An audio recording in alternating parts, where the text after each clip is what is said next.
अवघड असते मित्रांनो. काय थोडं डोळ्यात पाणी आलतं. संजय भोसले चॅनलचं नाव आहे.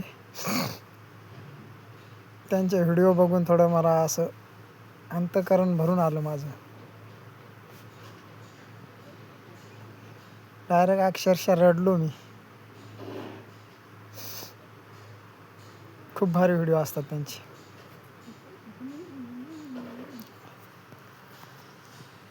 भावाभावामध्ये तूट पडू नये, आपल्या आई वडिलाला कसं सांभाळायचं. 5-6 महिने झालं मी बाहेर बीडला असल्यामुळं थोडी आठवण आली. मी रडलो बरं.